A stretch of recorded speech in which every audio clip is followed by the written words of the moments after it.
You know, how do you build something that's incredibly powerful and accurate?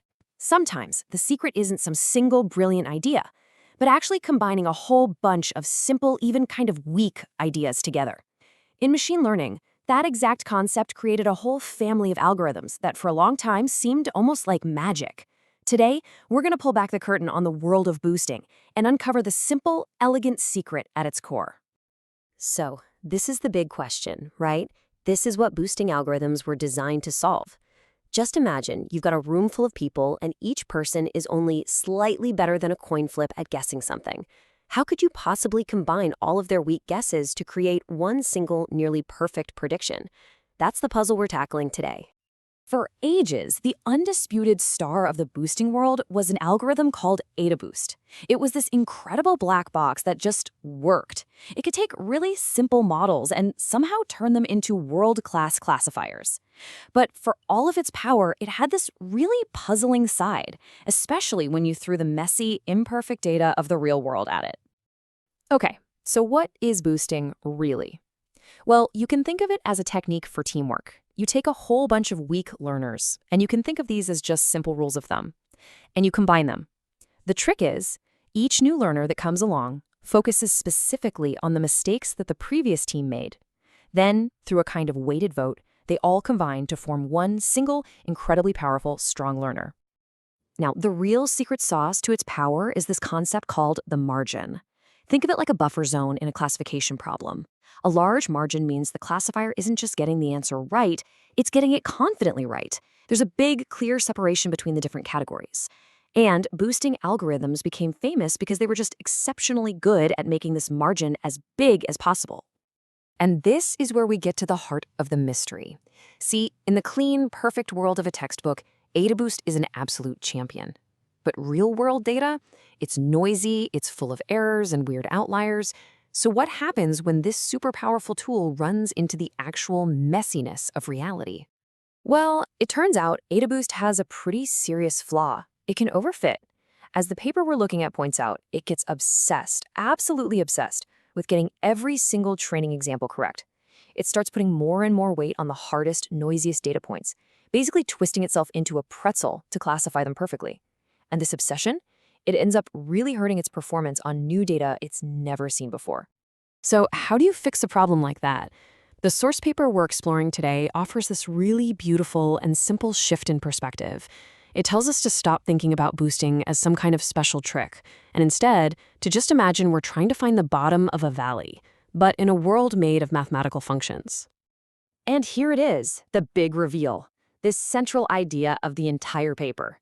Boosting isn't some kind of mysterious magic at all. It's just a specific application of one of the most fundamental concepts in all of machine learning and optimization, gradient descent. The big takeaway here? All that complicated machinery? It's just a fancy way of walking downhill. Okay, let's make this super concrete with that hiker analogy. Imagine your current position is your current machine learning model. The landscape all around you? That's what we call a cost function. It's basically a measurement of how wrong your model is. To get better, you just look around, find the steepest downhill path, take one small step in that direction, and then you do it again and again. That's it. That's gradient descent. Now, just imagine instead of a physical landscape, you're navigating a function space, a world where every single point is a possible model, and the altitude is just a measure of how wrong that model is. Boosting is just doing this in that abstract space. Okay, so if boosting is just gradient descent, what does that actually unlock for us? Well, this new perspective lets us see a single, unifying structure behind what used to look like a dozen different competing algorithms. Let's see how this all snaps together. The researchers came up with this brilliant, general framework they called AnyBoost. You can think of it like an elegant master algorithm or a master recipe. It basically says you can pick any cost function you want, any landscape, any hill, and AnyBoost gives you the exact recipe for performing gradient descent on it. All those other famous algorithms? Turns out they're just special cases of this one big idea. And this table just lays it all out perfectly. I mean, look at this. AdaBoost, LogicBoost, these things we thought were fundamentally different? Nope, they're all just AnyBoost, but they're using different cost functions, different hills to walk down. And you can see right here, AdaBoost uses an exponential hill. That function means the cost grows exponentially with the error, which is why it's so incredibly steep and unforgiving. It's why it's so aggressive and just can't handle those noisy points. And this is where it gets really exciting. Because once you understand the underlying principle, you're no longer just a user of some algorithm. You become a designer. If AdaBoost's hill is too steep and it's causing all these problems, can't we just design a better hill? And that is precisely what the authors of this paper did. They created a brand new algorithm called Doom 2, and the strategic difference here is just profound. While AdaBoost's exponential cost punishes every single error more and more harshly, Doom 2's sigmoid cost, well, it has a totally different philosophy. It focuses on getting most of the data points right with a really good margin, but then it wisely gives up on the most extreme outliers. It just refuses to get obsessed, and that simple change makes it so much more robust. Okay, so a beautiful theory is one thing, but does it actually work when the rubber meets the road? The researchers put their new, theoretically motivated algorithm head-to-head against the classic AdaBoost to see what would happen. They took 9 standard machine learning datasets, but, and this is the most crucial part, they deliberately added noise. They went in and flipped some of the labels to really simulate the messy, difficult conditions of real-world problems. This is exactly the kind of situation where AdaBoost's weakness should really show up. And wow, the results really do speak for themselves. This chart is showing the improvement in test error of Doom 2 over AdaBoost when there's about 15% noise in the data. And I mean, look at it. On dataset after dataset, Doom 2 is consistently performing better. Its wiser strategy of not chasing down every single outlier totally pays off, and it leads to a model that generalizes much better to new data. This quote from the paper just perfectly captures why Doom 2 succeeds. You can think of it like a strategic retreat.